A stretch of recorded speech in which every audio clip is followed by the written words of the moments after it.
Let us hope that Mr. Potter will always be around to save the day. Welcome to the Drag Malfoy podcast, made by the fans for the fans, where we talk about fan films, fictions, and theories. My name is Ivy. And my name is Baron LeVay, and we are the Drag Malfoys. Hello! Hi! Welcome to episode 3 of the Drag Malfoy podcast. Whoop, whoop. Today's episode is, of course, on Severus Snape. And we have a very special guest with us at the moment. We've tried to keep this under wraps as well as we can, but we're very excited. We've struggled with it a little bit. So please welcome our very, very exciting special guest. The one and only Christi J Whitney. Woo! Hello, hello. Hello. We'd like to welcome you to our wonderful podcast, now that we're not socially awkward anymore. Yeah. So tell us a little bit about your house. Tell us about your Hogwarts house. All right. Well, I am truly a Slytherin, according to Pottermore and every other quiz I've ever taken. When I did the percentage one, I think I was about 78% Slytherin, and then it was Ravenclaw, Hufflepuff, and Gryffindor at the bottom. Sorry, Gryffindors. That's what we like to hear. Yeah. Fantastic. What about your Patronus? What can we tell you?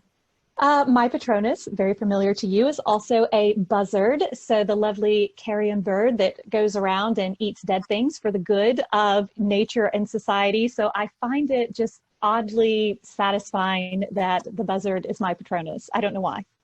Perfect. Yeah. That sounds just about right. And what did you think a buzzard was? When I first heard the word buzzard, I thought it was a duck. Definitely not appropriate. Definitely not a duck. Definitely not a duck. I know this now. Only because mine's a dog. So we'll just go with that. I love dogs. A Westie. A Westie. Like the little tiny Scottish dogs. That's what mine is. It's very loyal, very, tried and true. I mean, you actually personally do you have some sort of poodle? I do have a poodle, so I'm a dog person, definitely. Yeah, I have a Cocker Spaniel, so I'm also a dog person. I have a cat. You're one of those people. Yeah, totally. So we're going to start off this episode with talking about the fan film, which is called Severus Snape and the Marauders. We start off with Snape in a bar, obliviating the barman every time he asks for his ID. So I'm guessing at this point Snape isn't of age to drink alcohol just yet. We don't know. And then a mysterious figure appears and joins him, asking about his day. And of course, I mean, we would hope that no one really needed a prompt as to who this mysterious figure was. It is the one, well, I mean, it's Voldemort, innit? So after that, he starts telling the Dark Lord about his evening. And this goes on to a flashback where we see the Marauders all together at a table. So we've got James, Remus, Sirius and Peter. Clearly they've just graduated, they're chatting away, getting some drinks in. Remus is feeling a bit off, a bit down. Then we realise, well, we'll come to know that the full moon is happening in a few days. So he's going to feel a bit weird. And this was one of my favourite moments in the film where Remus is talking and he's on about the coming war and what's going to happen, and he goes, some may fight with us, and then the camera pans to Sirius. Some might get killed, pans to James. And what if it's a friend that's facing us? I was expecting that to go to Peter. However, they then go on to say someone who wants to be there, and then Snape enters. So we don't know at this point if Snape is fully went to the dark side or not, but we're guessing not, because at the end we've got the Dark Lord who is basically recruiting Snape for part of the death he does. And I'm guessing he's well on his way to the darkness, but we'll never really know what it was that clicked that moment. I mean, I can only assume that he was well on his way when he was being bullied by the Marauders. Absolutely. And I think, no, completely agree. And I think it's difficult to know exactly where the darkness came from, and where it ended as well, to a point. Yeah. Constant debate. I know. Where did it begin? When did it end? And of course, we all have our theories, but that's what I like, is just because he's complicated. A lot of flat characters are boring. So give me a character that has layers, that has struggles. That I'm a sucker for a Byronic hero any day as a literature teacher. So I want those layers, and it doesn't mean a lot of people equate niceness with being good. You don't have to be nice or necessarily always kind to be good. And I think he highlights that. So they really did a good job of setting that whole tone right in the first 5 minutes of the film. Oh, 100%. Absolutely. 100%. So James starts a fight with Snape in the bar. Classic. Tries to humiliate him in front of the patrons, which of course is certainly in correlation with Snape's worst memory. The humiliating aspect of that will have definitely spurred him on to wanting to take them up on this challenge. So claims he's doing it for Lily, but then Snape threatens to reveal Remus's lycanthropy. Dun, dun. Such a good moment for anyone that really knows the books apart from the films, and how I always say, could you imagine what it would be like? All of that thing happened with Snape, and then they go to the headmaster's office, and he basically tells Severus, you can't tell anyone. You were almost killed by a werewolf, but you can't say anything. And how that how that had to have eaten at him for all those years afterwards, that, he saw himself as being the victim of this horrible prank, and he was not allowed to even talk about it. So, yeah. Exactly. Yeah. Exactly. Oh my God. We're not Snape sympathizers, by the way. We do believe that he did do some bad stuff. However, absolutely. And I think anyone that likes Snape can understand that he definitely did terrible things. But it also makes him incredibly human. I feel like he's one of the most human characters in the franchise, because in reality, if someone had been through all of that shit as a real person, they're not going to be the nicest person. No, not at all. And he goes with what his life experience is. I mean, he acts as his life experience dictates. And I always love, just laughingly, especially my students, we usually have Snape debates because we always read at least one of the novels each year. In my literature courses, I have a lot of international students, and I have a lot of students who speak English as a second or third language. So Harry Potter ends up being a great novel, like the first 3 to start everyone off on. And we always have Snape debates about, the good or bad. But it's interesting that I feel that Harry, James, a lot of them get such a free pass for so many horrible things that they did. And no one seems to have a problem that people like James Potter changed, but they don't give the same grace to someone like Severus, that to believe that he actually could change. I just believe his process took longer. I believe he eventually got there. It may not have been for the right reasons, but I think that, you have to level the playing field. And I'm not justifying the horrible things that he did, but if you're going to say you believe in second chances, you have to extend that to all the characters that did things. Dumbledore, who knows? I think if you put it in relative terms as well, we've got, that horrible prank that the Marauders pulled on Snape in school years is probably on a level with what Snape did in his elder years, just in a different world, essentially. Does that make sense? Say it again. I want to make sure. Say it again, so I make sure I know exactly what you're saying. That horrific prank that they pulled on Snape, both of them, is about as bad as you could have gotten in school. Oh, yes. Yes. I mean, because literally it was life endangering, and that's a fan fiction thing for later. I do like some of the fan fictions with the what if James Potter had arrived too late to the Shrieking Shack to have saved Snape from the werewolf bite. So yeah, it was life threatening, or at the very least could have given him the same curse. So yeah, and a lot of people also give Harry this pass. Well, or they say that James was they were just kids. They were kids in school, but yet they were the same age as Harry in the book that you were currently reading, and you didn't think that about Harry. You held Harry responsible for his actions. So yeah, it's again, not justifying, but putting things into perspective, that there are layers. There are layers. So the landlady, who is very much a typical landlady from a pub, and I know this because for 13 years I was a landlady. She is very much like, nope, take this out of the pub, don't want you in here, get out of my pub. Get out of my pub. And they apparate to a wooded area. James challenges Snape to a duel. What a mistake that would be. Yes. Yeah, definitely. So a duel ensues 1-on-1 for the time being.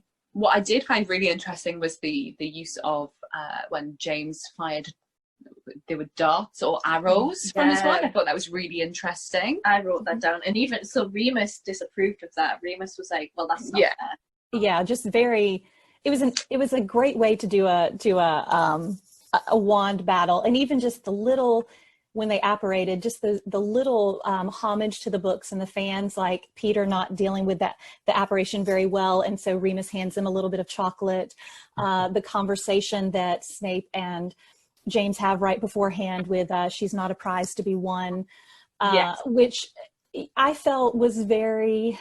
I'm not saying that it's canon that he would have said something like that, but I enjoyed that layer, because James, you have to go back to the books and that horrible moment where he hung Snape upside down, and he sat there basically, and he told Lily, I'll put him down if you go out with me. So yes, he was seeing her as a prize to be won. And although James was changing, and I believe after this kind of moment was changing, that's in Snape's mind, and always has been, is that James saw Lily as a prize. And so therefore I think he feels very justified to say that. So it was a nice little bit of throwback to the books. Oh, definitely. And it's mentioned in the fan fiction as well that we're going to talk about. I'm sure I read James saying to Severus, she's not a prize, or she's not an object. This was after Snape and spoilers, guys. Snape gets with Lily in the fan fiction. But we'll talk about that later. So Snape manages to deflect everything, because as we know, Snape was incredibly powerful, despite what any of the reviews say, that he couldn't have been as powerful as he was to get rid of the 4-on-1 situation that's about to happen. He was very powerful. He's one of the most powerful wizards that was alive at that time. And I think people forget about that, because he's I think despite the fact that he's such a primary character, he's seen as a bit of a secondary character almost. He is, and I believe everything that I've ever read pretty much says that apart from Voldemort and Dumbledore, that Snape was the most powerful wizard at their time alive, which I totally subscribe to. And you have a Snape who's not in school anymore, has no restrictions on him, has nothing to lose because he's lost Lily. And I believe in those few short years since he lost Lily, he really delved in and dove in, feet first to more of the dark arts, to more of everything. So I absolutely bought into the fact that he could have bested the 4 Marauders, no problem. Why else would Voldemort be so? There were many reasons that Voldemort really liked Snape, and they delve into that in their sequel, their podcast sequel, The Great Wizarding War.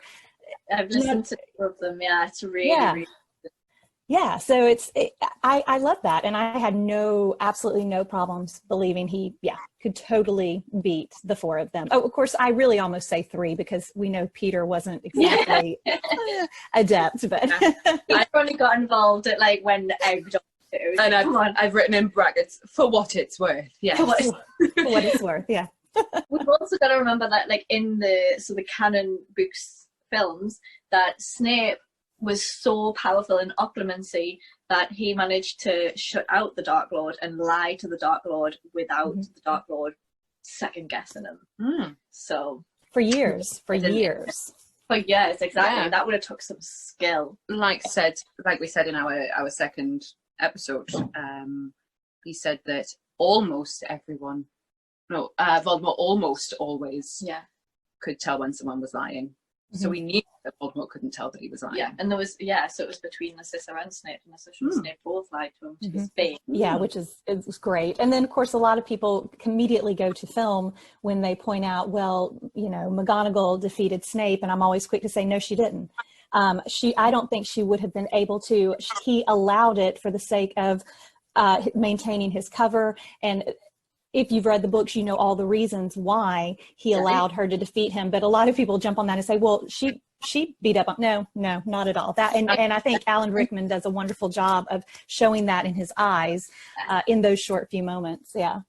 And if you think about it, in the films, at least, he deflects the spell and sends the spell to the Carrows, so they get knocked back. Great moment. Perfect moment. Amazing. So Snape is winning. Sirius then jumps in. Of course he does. Of course. And of course Snape is still managing to fight them off with ease. James demands Peter joins in, and again in brackets for what it's worth, because the spells are falling on the floor mostly. He doesn't want to do it. But all four produce fiend fire in the shape of their animagus forms, which really made me smile. So good. That was a wonderful moment. Made us smile that all of them had really fantastic beasts, and then Peter had a rat. And I was like, yeah, great. It was a wonderful moment, and seeing like the image of Severus silhouetted against that was just stunning cinematography. We all know I love a bit of cinematography. Yes, we do. Obsessed with cinematography. Snape apparates behind a tree in order to escape that. Whilst the Marauders are looking for him, Snape uses legilimency to predict what they're going to do. And this is, again, another throw to how powerful he is. Because realistically, that would be, if you were capable of that level of legilimency, say if the Marauders were capable of that level, surely they would be doing that as well. Where is he? What's he thinking? Like, that, in my head anyway, I was like, yeah, if I could do that, that's what I would be doing right now. Again, if it's the Gryffindor mindset of the, like, fight now and just don't think about it. Yeah, that's the other thing, isn't it? Yeah. It's very Slytherin. Yeah. Very, very Slytherin to sit behind a tree and weigh out your next options. And the legilimency thing kind of leads into one of those fan theories about, did he inherit his skill at that, or was it mastered? And, that's something in the fan theories to deal with. But I thought it was a great little moment where he's just kind of pulling himself together. And I don't know, I liked the little breaks in the action, the beats and the pauses, and that they had these little bits of conversation that would happen between these moments of fights. So they did a lot. I mean, because the wand battle lasts for quite a while and there's pieces with no dialogue. So they managed to get some really powerful moments in just a few short, sentences between the characters. Yeah, absolutely. So when they find him, he manages to hex straight to James's chest because he knows exactly what they're planning to do. Yeah. And more dueling ensues. They surround him this time, and he starts to struggle slightly. But whilst he's holding back streams of magic from all four, they're chanting Snivelous Snape, and that must have been really hard. Like, if that was what he was bullied with all the way through school, that must have really started to hit him as he was struggling already to hold back the four streams of the magic. That must have been... Oh, I can personally relate to something like that happening. That happened to me in school. Oh yeah, it wasn't very nice, but I can tell you now it's horrible. It's not very nice. It was so, because what I loved about this film too is you are seeing Snape not in the carefully controlled Snape that we know as Professor Snape. He's not there yet. He's very highly emotional and volatile. He hasn't learned to suppress all of that yet. So. Yeah. I feel like that also inhibits a little bit of his powers. Like, I see that one moment where Remus casts the spell to keep him from apparating. And I think, well, he's so powerful, but he's in a very emotional state at that point. So I feel that, you know, that weakens him. That I think he learned over time that the emotions are weak. And, you know, even though that he has this powerful moment that is about to happen, I love how they play with the emotional, almost unhinged Snape that has been pushed all the way to the wall in this. Yes. No, I think you're very correct there, because then he starts hearing conversations that ends in hearing Lily's voice saying, "You've chosen your way and I've chosen mine." Yeah. Which again is probably a very pivotal moment for him. It must be, because then he pushes them all away with just with one big force and then big knockback. Yeah. Great acting by Mickey Niss in that moment, that guttural scream, which I've used a lot of audio from Severus Snape and the Marauders, and that's just, I love that moment. Yes, I agree. So yes, James is unconscious, kind of.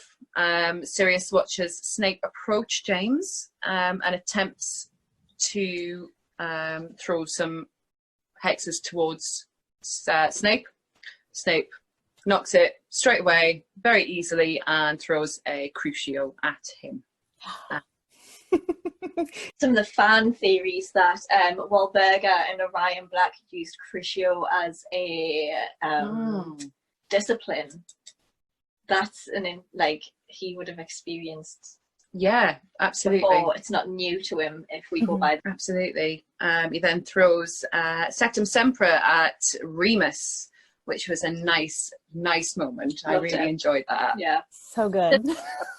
But I mean, Remus was against it at first, but he did join in, so he is kind of guilty of association. Yeah, absolutely. And even more so, I think, in Snape's opinion, as they have a conversation in the sequel, in the radio drama sequel, that you of all people, we could have been friends. Like, I always say that Lupin was the one he tolerated, if there were any, because Lupin had something inside him that knew that this was wrong.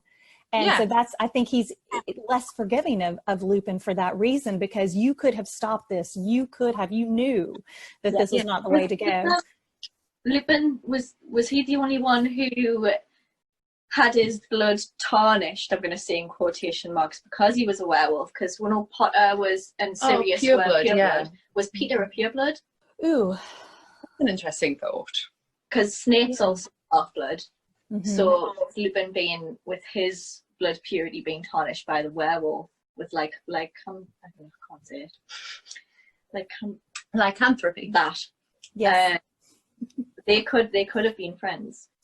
Something in there. I thought that was an interesting, just an interesting thought process. And so I think that anger towards Lupin and slashing out at him, I get where that comes from.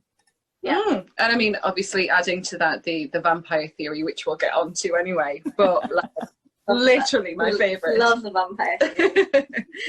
So he then Peter appears in front of him, begs not to be harmed, rather than doing anything to Peter. He just allows Peter to transform himself into his scurry away. Classic. Peter's also like, I would love to learn from a great wizard like you. Yes. Classic Peter Pettigrew. There was some reviews that were like, well, Peter's not that much of a coward. I mean, really? I think he was. 100%. He swapped sides so easily to be on the side that would let him live. I think it's pretty canon that he turns into a rat to escape difficult situations.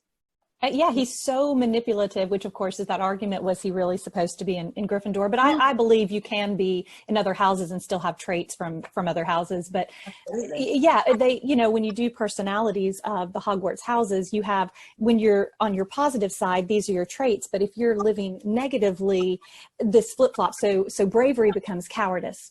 And I believe we see that in Peter, hands down, that he is living the opposite side as a Gryffindor, what would be the negative quality. And I do think he was a coward. I do think he was a survivalist, which is a Gryffindor trait, to do whatever you need to do to survive. I mean, it's Slytherin, but it's also Gryffindor. He was going to go with jump ship and go with whoever looked most powerful, if it was Snape at that moment and later Voldemort. Exactly. But you also have the notion of the sorting hat. It can sometimes get stuck between two houses, and you have to choose which one you want to be in. So there is also the notion that you might have equally amounts of two houses in you. Right. Yeah. He's a good example of that, I think. Absolutely, yeah. But it's interesting that because Slytherin and Gryffindor are so almost polar opposites, almost. Yeah. My percentage came up today with 32% Slytherin and 23% Gryffindor. I was like, what? What? So Pottermore sorted me into like Slytherin / Hufflepuff, so I'm very confused by what BuzzFeed said, but that's BuzzFeed. It's yeah, you have to take that with a grain of salt. But it's funny because they are two sides of a coin, and yet sometimes very, very similar, which is I think why there's such an animosity between the two houses, because they're so alike and so different at the same time. They both they're both, I mean, I think Gryffindor is ambitious, but the reasons are different than a Slytherin. And so it's very interesting how she pitted them, which of course we know, unfortunately, she needed a bad guy, and we know Slytherin became that. So it's always hard to overcome the evil house thing. But yeah, I think they are just very linked together in many ways. Yeah, absolutely. My percentage test came through as I can't remember, like 47 Slytherin and then 23 Ravenclaw.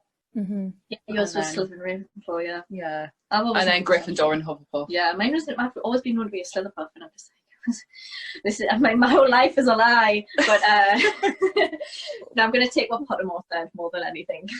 Yeah, I think loyalty is something that happens in a lot of, I mean, all the houses have it. So it sometimes can get confused, why are you loyal? But I think that's why Hufflepuffs, they always say, Slytherins have a Hufflepuff, and it's because I think they both appreciate loyalty. And that's, once you are a friend of a Slytherin or a Hufflepuff, you've got a friend. But with the Slytherin, you have to earn that trust, I think, a little bit more with them. But yeah, so you can always find those sort of common traits, which is what I use in the classroom. I make all my students take it, and we do a personality survey. Why do you get along better with others? But if you have someone that is different than you, where do we find the common traits? So if you're a Slytherin and someone is a Gryffindor, where do you find that common trait? And they tend to really like that. And I love that so much. Way of uniting everyone. Yeah, we went to the same school in different generations, but we went to the same school. And I kind of wish that my English teachers had done something like that. We didn't study Harry Potter. Like, that's not something that we studied in school. Macbeth and Romeo and Juliet. Yeah, we were all about the Shakespeare and the Kit Marlowe, As much as I love Shakespeare, I would have loved to have studied Harry Potter. Yeah. No, we did do Macbeth or I actually said it, and now I need to go run around the house 3 times because, theater people don't say that Scottish play.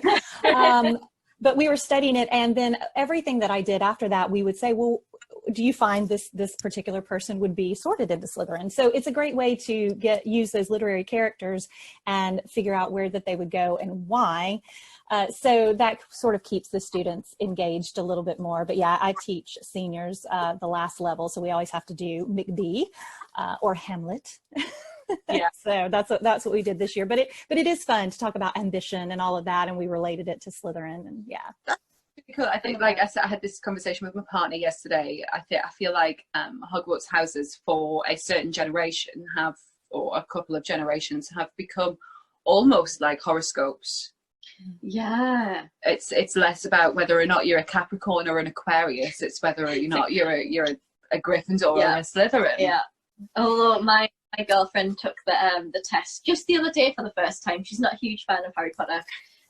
But she was like, I'm a Ravenclaw. I was like, yeah, I can see that. Mm-hmm. Yeah.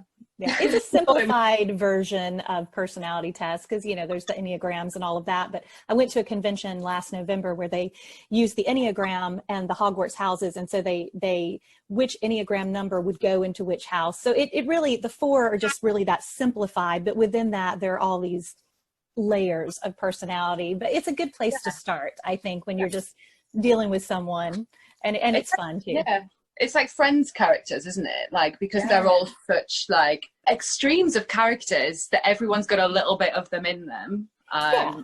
Yes. 100%. But they are the extremes. Yeah. Yes. There was a moment in this. We have totally gone on a tangent here. But I know, I apologize. A beautiful moment. Oh no, don't. It's good. Where, so after all this is done, Severus's second summoned Remus and sent Sirius Crucio.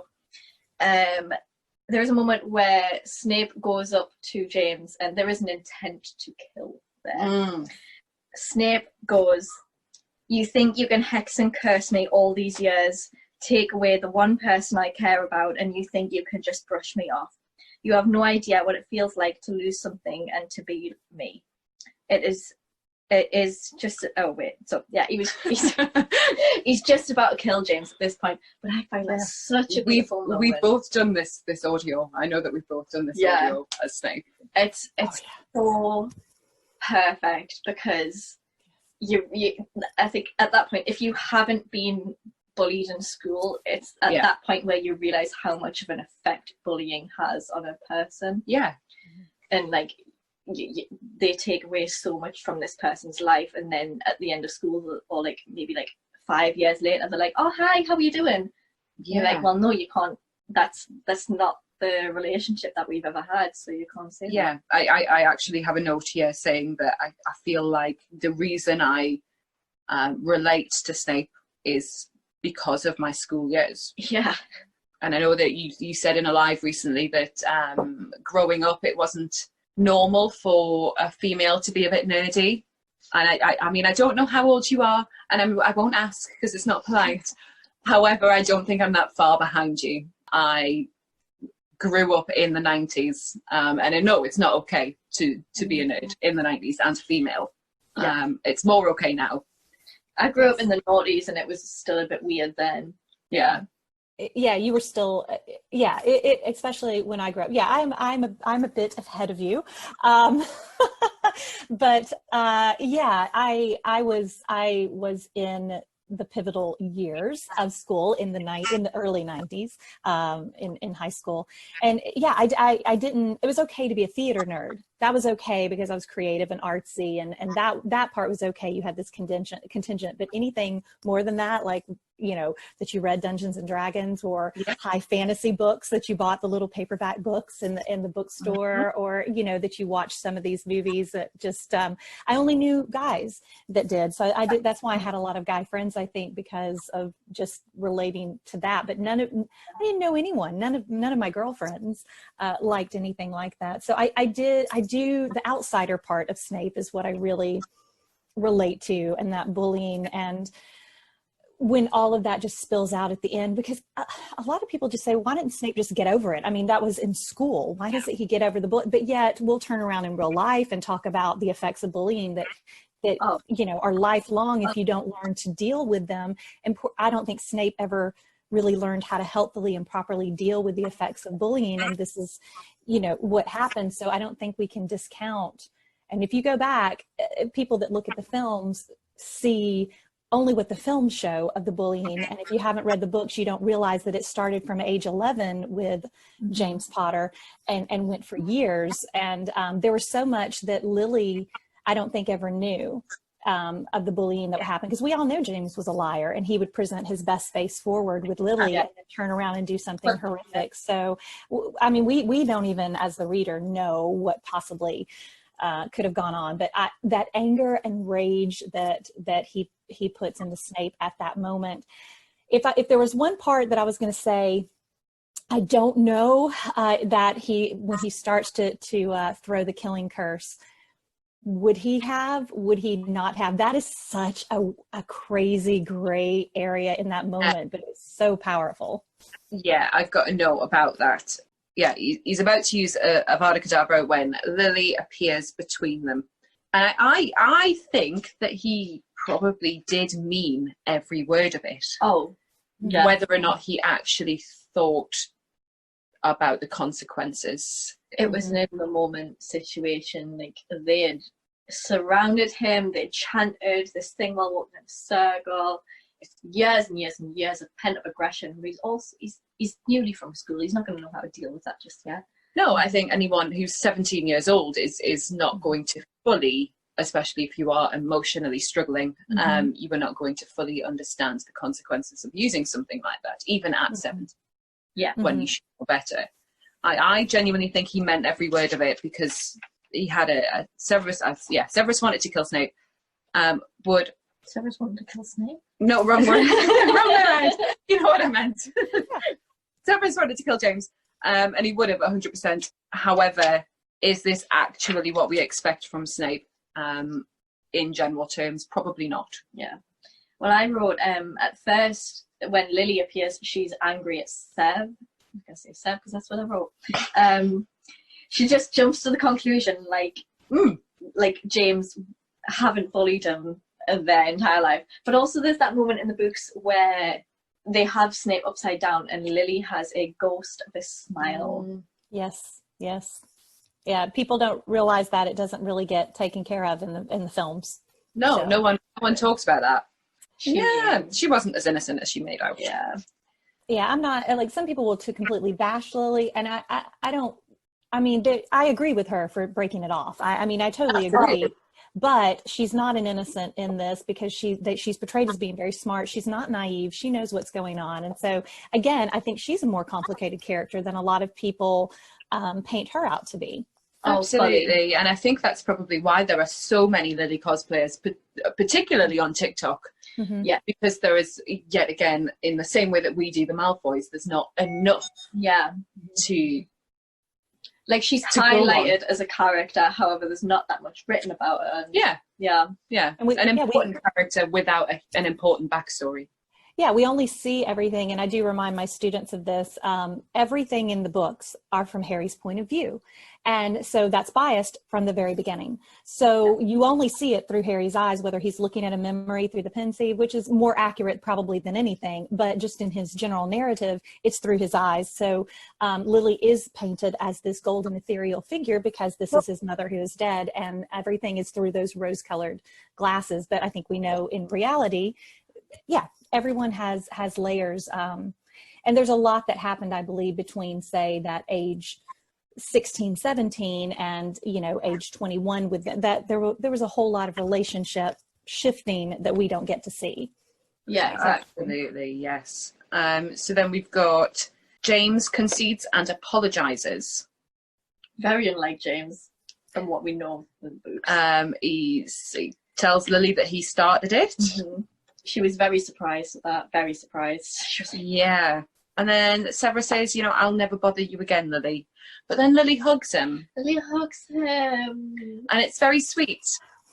A little bit weird. It's a little bit odd. I know someone pointed out that, you have Remus over there dying from Sepra. You've got Crucio, Sirius, and they're having this lovely hug. But this is the thing as well. I think we sit on the idea that Severus called her a mudblood, but there was a lot of things building up. It wasn't just that moment. She didn't like the fact that he was practicing the dark arts, that he was probably on the route to becoming a Death Eater. It wasn't just the mudblood moment that everyone refers to. Yeah. You're right, because she says, I've made excuses for you for years. And so I can't deny he's been doing other things that has caused their friendship to rift. Although from his point of view, he always would throw it back on her friends. He's like, you talk about my friends, but look who you're hanging around with. Look at the Marauders. Look what they do. Look how they act towards me. They're no better. And so from his standpoint, he did not see a difference. And we see the difference, but he didn't. Again, not to, justify, but to kind of understand where he was coming from is he didn't see, and I talk about this in my lives, that he saw power as his way out of poverty and a hard situation. He wanted to be that most powerful person in the room because that garnered respect and it was protection for him. And so whoever and whatever would teach him this power in true Slytherin form, he was going to utilize and use, and these were the people that took him under his wing. So I understand where he was coming from, and that's something Lily would never ever understand from her growing up. That's something that James Potter in his privileged world would never understand growing up. But he wanted power, he wanted respect, and he was willing to do anything to get it and to be able to move past this humiliation. So yeah, I definitely see why they kept going like this, but he truly couldn't understand why she had such a problem with it. He just could not see things from her point of view. And if he had of, things might have been a little different. I think you've gotten it right. You've hit it right on the nail of the head there. No, that's a really wrong sentence.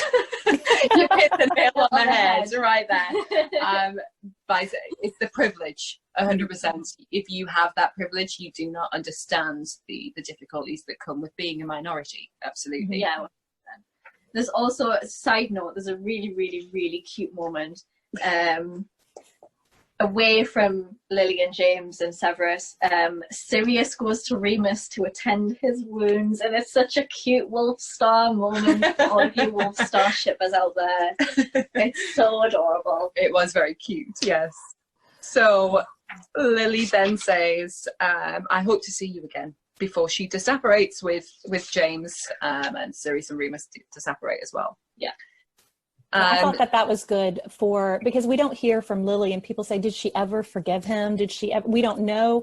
But I think that helped kind of wrap that up as in, if you change, then yes, that I will. She wasn't holding animosity towards him per se, but just saying, look, this is the line. You're over here and I'm over here, but there's an open door there. I thought that was a very good, deep Lily moment, because a lot of people are just like, oh, she must have hated him her entire life and never forgiven him. And I don't think she's that straight shallow to do that. So, yeah.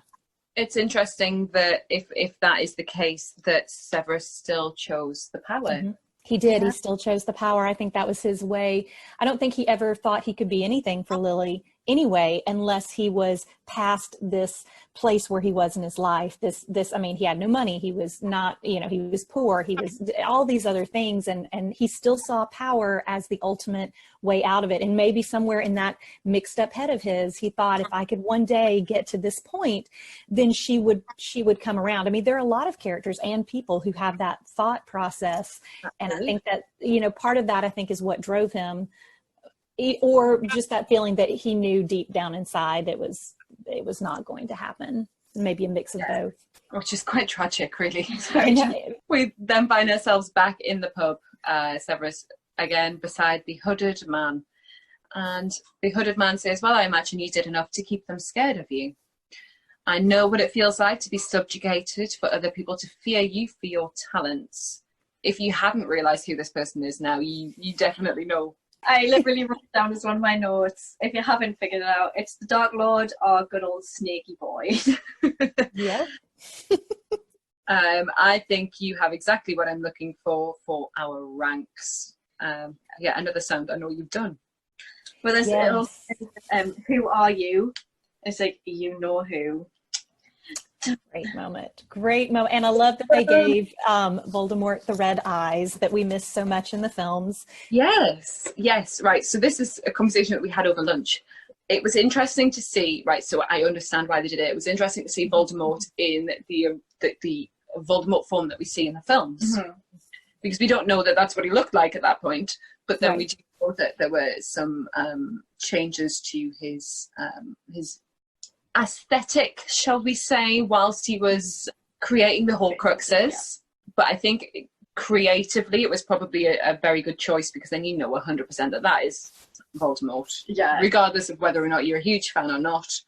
You have to keep it iconic for immediate recognition. Although, we don't know where in his human to snake-like-ish transformation he was.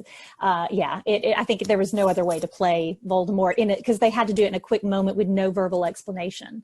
Whereas, like, the other films that we've watched, so the first episode we watched The Sister of House Black, Voldemort, and that was very human. Yes. And that was around about the same time period, and then the other one was kind of Tom Riddle before he became Voldemort. Very attractive man. Very attractive man. I totally agree. But it was a nice, it was a nice, effective, pull that back moment. I don't know. The music was amazing, which I've talked to Alexander, the composer, and he's a great guy. But good stuff. Oh, that's really cool. Yeah. And that is where the film ends. They also have a 12-part YouTube podcast series as a follow-on, but they are only up to episode 9, I believe. Correct. Because I sat down to listen to it yesterday. I only listened to 2 of them, but it's very, very good from what I've heard. It gets, my personal opinion, everybody is different. I struggled a little bit with some of the politics in it, the ministry versus Death Eater politics because it is a large cast, they're able to do a large cast. And sometimes I would kind of go, oh, at first. And I always found myself wanting to get back to the scenes with Severus in them because I really enjoyed watching his transformation into the Death Eater ranks. But the last, especially episode 9, they took a major turning point, and I was completely hooked. So I cannot wait to hear what they do with 10, 11, and 12, which of course was, it was directed and produced by Justin Zachary, but then Garrett Schweizhauser, what is his name? Oh, Schweizhauser. Who plays James Potter, did write for this podcast, and then Mick Ingus, who plays Snape, was producer. So I've watched a lot of their the conversations they have between the episodes, which have been fascinating because they really are Potterheads, and they really have done their research, and they didn't just throw all this stuff out there, which again, even if I don't agree with all of where they go with some of the stuff, I appreciate the fact that they know what they're talking about and where they're coming from. And so they made very, I don't know, like intentional choices in which direction. So, and that Snape moment with the Avada Kedavra is one of those moments where they made an intentional choice of, they thought he totally and completely would have killed him at that moment. Some people don't think that the Snape that they know would have lost control that much, but he was 17. And so they allowed for a bunch of really neat conversational moments that don't have a real answer to them. And so I really, really appreciated that about them. I'm crossing my fingers that in the near future, I'm going to get to interview Justin and also the composer, Alexander. We've exchanged a few emails in recent days. So I'm crossing my fingers because I'm also going to do on my YouTube. So we're gonna. Oh, that's so cool. Yeah, I'm just trying to start that, and I've got a convention in November that I'm probably going to do a Severus Snape and the Marauders panel, just where we kind of talk about the film. So I'm a fan, if you can't tell. I really I show it to my students because there's such a bias towards Snape, especially if you haven't watched or read the entire series. I want them to get an idea of where Snape was coming from, so at least they can't write him off as he's the bad guy. I don't think you just can't write Snape off as the bad guy. You can't say he's always the good guy, but you have to realize he's in the middle, and so that's fun.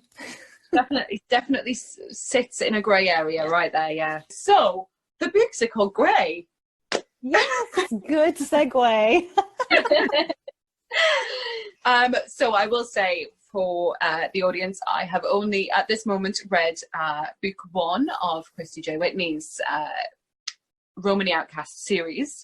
I have bought it, but I was too busy trying to finish the fan fiction, which I didn't get to finish. But I did read the majority of the fan fiction, but I am going to read it because I did buy it. Yeah. So. Oh, thank you. So yeah, I've only read book 1. I'm currently awaiting because I bought book 1 via Kindle, but I'm waiting for the entire series to arrive via paperback because I actually enjoyed it enough to buy it in paperback. Oh, so thank you. Not a problem. So Sebastian Grey thought he was a normal teenager until Romany gypsies arrived in town. Suddenly he finds himself drawn into a world of secrets, shadowy creatures, and a destiny he can't escape.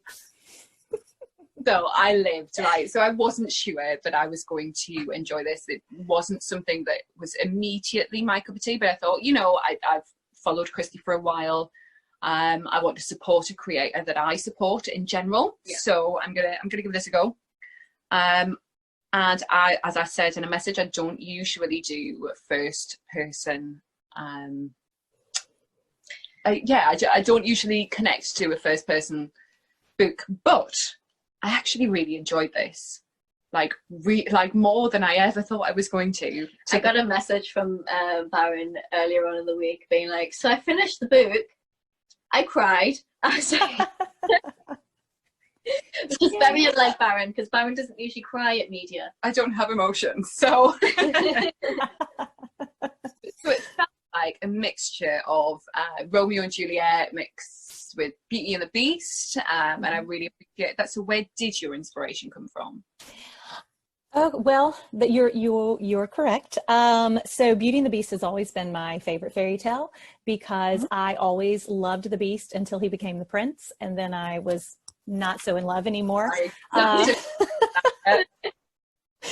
So I've always, well, I love the don't judge a book by its cover. I think that's one of the reasons I love Snape so much, and so because there's more on the surface of a character, and so I always wanted to do sort of my version of a Beauty and the Beast, but what if the Beast was always the Beast kind of thing. So that was part of my inspiration. I also always love sidekick characters. To me, in books and TV, they're always more interesting. The hero sometimes is just that cookie cutter hero without layers, but the sidekick that maybe has to go through some difficult journey to get there, or whatever that case may be. I think I read a lot of YA fiction, and I love Cassandra Clare's Mortal Instruments series because I like the character of Simon Lewis, which is sort of the sidekick who becomes a vampire and has to struggle through that. So I wanted to take a sort of sidekick type personality, but put them as the lead role, which is difficult to do because they want their heroes to be very proactive, make decisions, boom, boom, boom, boom, boom. And I just wanted to see if I could mix the two. And then I was looking through some family history. My great aunt wrote a lot of my family's history, and I kept seeing this terminology called Black Dutch. As related to our family, and going back through United States kind of Southern history. It was a term used a lot of times for people that were either of like Eastern European descent, gypsies, people of mixed descent. And it just sort of led into kind of a research of the gypsy population that we have here where I live, and all that sort of mixed together. I also love The Hunchback of Notre Dame. Which is where a lot of things I kind of tie into. Some of my characters have names that come from The Hunchback of Notre Dame. So all of that was one big sort of tempest that I was kind of going through my head. And I was talking to my students one day. I was teaching theater at the time. And I just said, I have this story. What do you guys think? And they immediately demanded that I write the story, and they said they would help me edit it. So they were so sweet. I literally remember bringing in chapters. I would print out chapters, and I would give it to about 3 students who were really big proponents, and they would go off to their math class. And instead of doing math, they would read, and they used to take their little red pens and they would mark it up because they enjoyed marking up a teacher's paper with a red pen. They would hand it back to me, but I really have to credit the students I was teaching at the time as giving me the motivation to actually take the ideas and put them down on paper, because I've always loved writing, and I used to write a lot until I got into theater. And then that theater just took all my creative juices between directing plays and doing, I was just creatively, I had no room for writing. So I sort of put that on the back burner for several years. But yeah, that was really where my inspiration came from, was just all that mix of things together. And then my students saying, you better write this book. Well, that was an amazing answer, because that actually led into my questions 2 and 3 here. Well, I've written, you've used some real Romany terminology.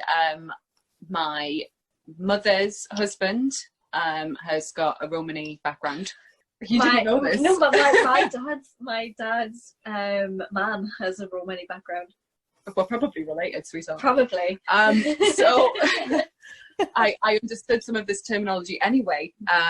So I was going to say you've done some extensive research into the culture, but clearly you did, yes. So that's a non-question now.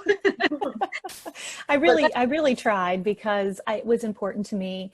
I think the gypsy culture has been so stereotyped with the crystal ball and the whole. There's actually a moment, without spoilers, in book 2 where Sebastian's talking to one of the Romani, the Cirque du Romani people, who does a crystal ball act and actually comments on it with laughter that, you know, it's such a stereotypical thing, but it brings in the money, so I'm going to do it, and just sort of laughs about it. But I wanted to try to make the culture feel as real as it actually is, and it's so diverse. Every Romani culture in every country is so different, and so I wanted to feel like if this Romani group that I'm talking about were real, and they were stuck here in the southern United States, what would they feel like, but then also make it a completely fictional world that was tied to sort of these supernatural things, so that I could pay homage to both and hopefully try to do justice. And I have had a lot of people with Romani background, or even some from Romania, that have contacted me and said, thank you for, you know, making the culture feel real.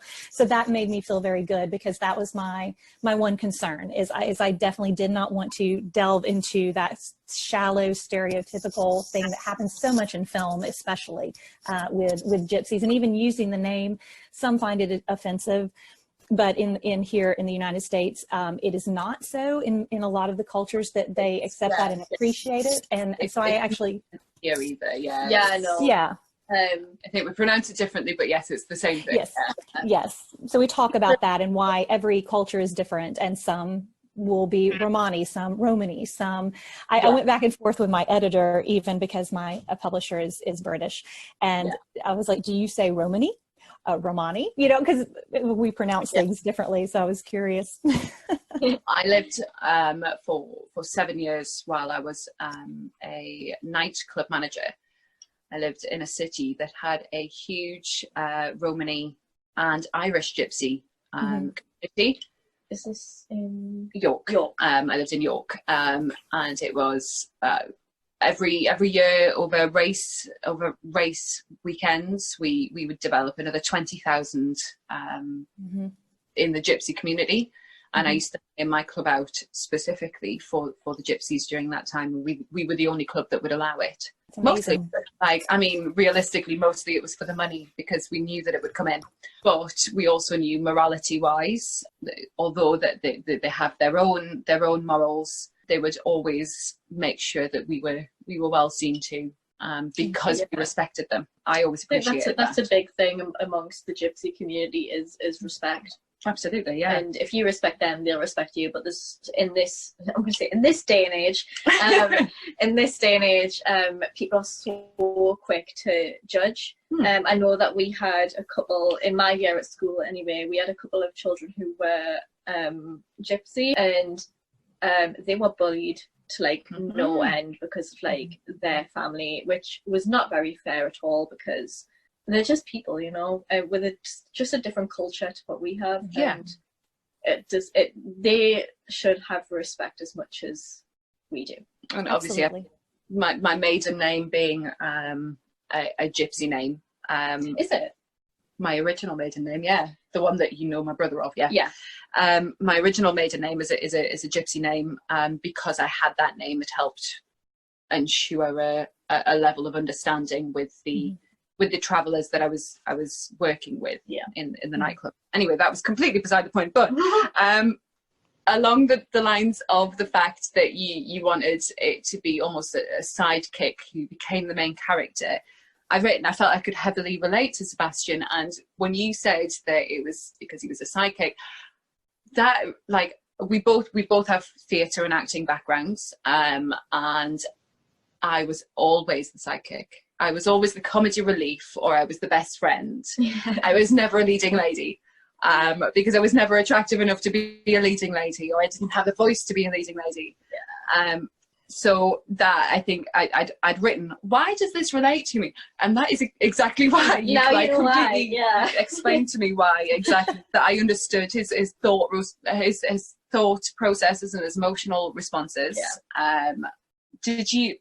But my question is, did you create Sebastian as almost a self-insertion? Is that how you dealt with it? It's really funny, because my friends and things, after reading the book, would tell me which character they thought I was, and a lot of them would say, "Oh, you're like Josephine," but Josephine was the most difficult for me to write because I didn't relate to her. I was Sebastian through and through, so his inner monologue is very much the way I inner monologue, and so to sit down, Shakespeare, do I with the Shakespeare? Yeah. I know. And that the sort of awkwardness. And so when I sat down to write, he was always incredibly easy to write. I actually had to do a lot of editing because of just how much material that I had written to sort of trim down that find that special place between the narrative and the action.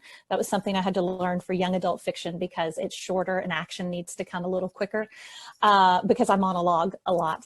But yeah, so he's the easiest character I've ever written. He's definitely very much me in many, many ways. Okay, on the note of self-insertion, I didn't 100% think that you were Josephine. I thought you were Esmeralda. Yes, I get that a lot because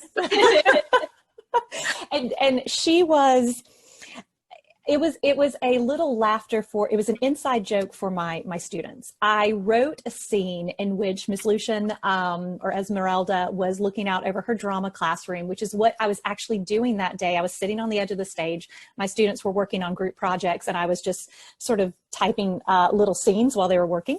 And so I just wrote that scene in that she was that theater teacher, and she was only meant to be in one or two scenes, but she, sometimes characters have a way of going off and doing something we didn't think. And so she took on a life of her own that was very much removed from me just sort of writing myself into a scene. Yes. So yes, there is, she definitely is me in some ways. Unintentionally. I did not mean for her to be a main player, but she ends up being actually a main player in all three books. I'm very excited reading it. So I've also written, where did the idea of the gargoyle come from? Because it was completely not what I was expecting whatsoever. I was expecting the normal fantasy tropes. Mm-hmm. And then to hit the gargoyle thing, I was like, oh, okay, that's interesting. It was so difficult because when the books first came out, the first book came out, I couldn't really necessarily say gargoyles or a whole lot about them because part of the book one is the mystery of what's going on with him. So it was difficult to sometimes explain that portion of him other than just like shadowy creatures. He's becoming something he doesn't understand and blah, blah, blah. But in that linking of Hunchback of Notre Dame and of course the Notre Dame Cathedral and the gargoyles and research on gargoyles, and then the protectiveness that's associated with legend with them. There's actually a legend of a French gargoyle that sort of was terrorizing a village, and I mean there's so much rich history, so I pulled that protective nature of gargoyles, and then because I was pulling a little bit into Hunchback of Notre Dame and the gypsies that are in there and Esmeralda, and what if these two things were intertwined together. And I wanted to do a creature that wasn't often done in a little bit of a different way. And I do remember I had submitted it to a major publisher before I'd gotten my agent or anything, and she loved it, except for the fact that she wanted Sebastian to be able to be normal and then turn that sort of supernatural thing on and back. And I was very adamant. I said no, because everyone does that because they want to look the accepted way and then be able to be this sort of powerful thing. And I've never been, I'm a Marvel superhero fan, and I've said this before, but Nightcrawler is my absolute favorite superhero because he is always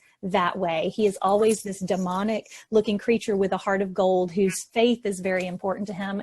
And that was a big sort of inspiration for me with Sebastian even was that.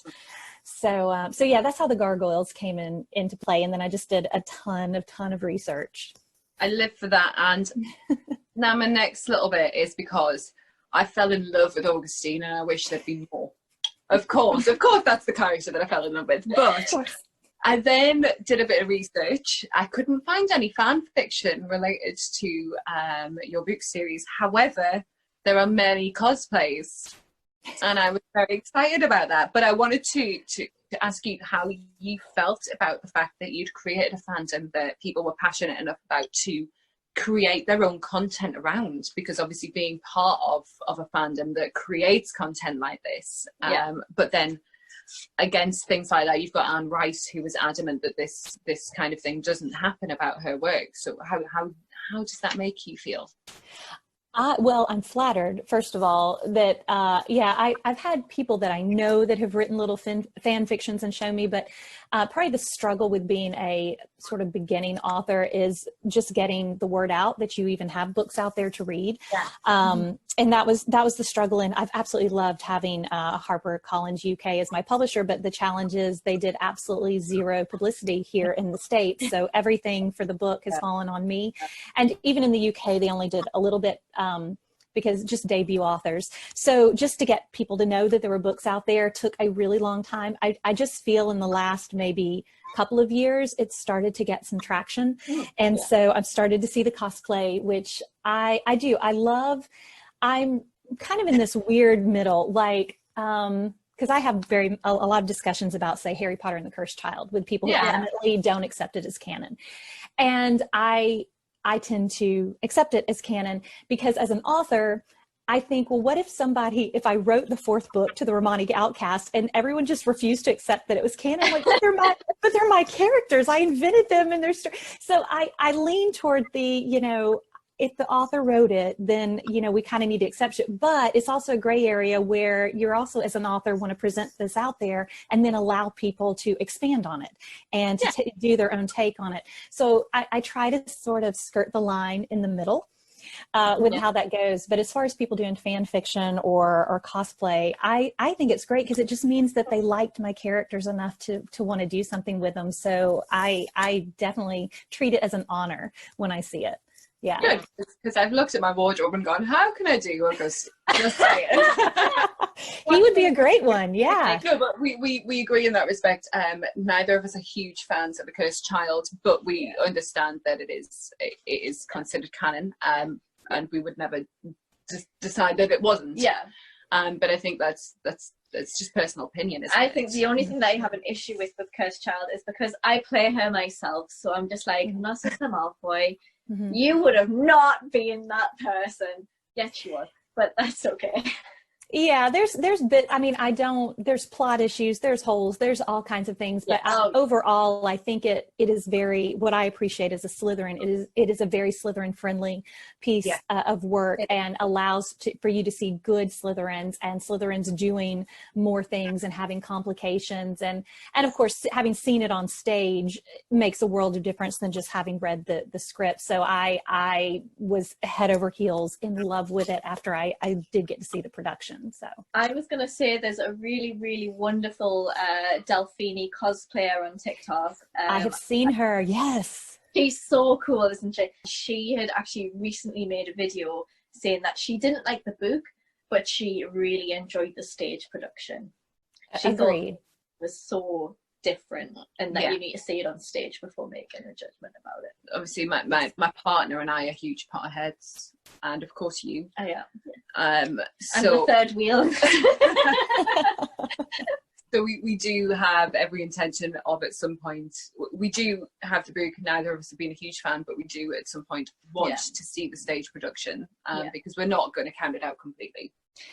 I will tell people, and I've seen many Broadway plays. I've been up to New York many times, and it is by far the best Broadway production I've ever seen.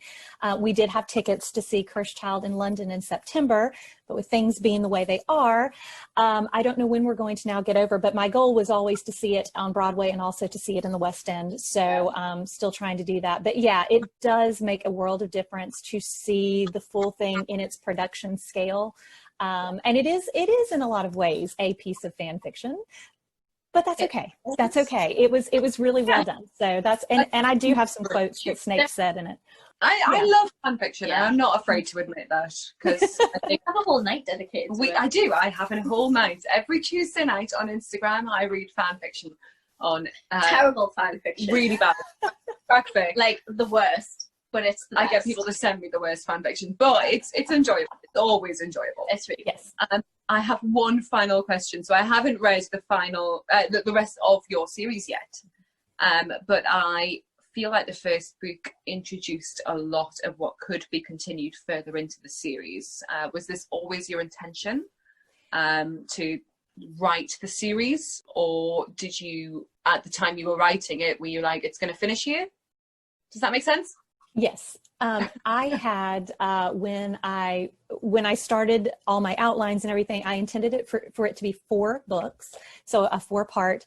And when I got the call from HarperCollins UK, they wanted a trilogy. They 4-parters are kind of hard to sign for a debut author, so trilogies are safer. So that's what I did. But I still have an active outline for book 4, so I have intentions of writing it. It may end up Harper may not want it, and in that case I'll probably self-publish it just to finish out the series. But yes, so 4 parts is what I intended. Book 1 is very much an introduction to the world and what happens to Sebastian. Shadow, which is book 2, was actually my favorite book of the series to write because I was not under a deadline. I was writing it before I had a book deal, so I was able to take my time. And by far, I really, really love Shadow, because if you like sort of take your main character and torture him and put him at the bottom of the well and like throw everything at him, then Shadow is really the start of what happens to Sebastian, because he gets pulled from his world into the Cirque world. So he's taken out of where he knows and put there, and not good things happen to him at all. And then, of course, Midnight, I had to sort of write a satisfactory conclusion, but I left it open for this 4th book idea that I see coming. But yes, you will see more of Augustine. Obviously, he's sort of the bad guy behind the scenes, and you will see a lot more of Quentin, who everybody says is the character they love to hate. He's just very easy to hate, which is a lot of fun. He's sort of your Gaston without being funny, or goofy. So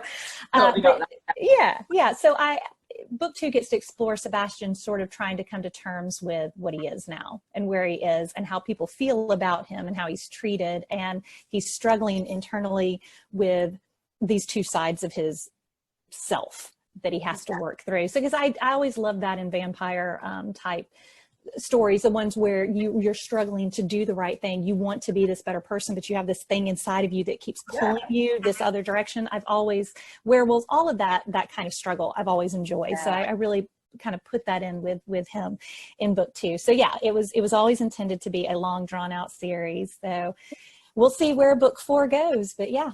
A trilogy of 4, like Douglas Adams. I like that. Precisely. I'm very, very excited to read it. I read half a paragraph of the first book, but only because I knew Baron was reading the story. So I was like, right, as long as one of us has read it, that's okay. So I have bought it. I do intend to read it, but I will ensure she does. Yeah.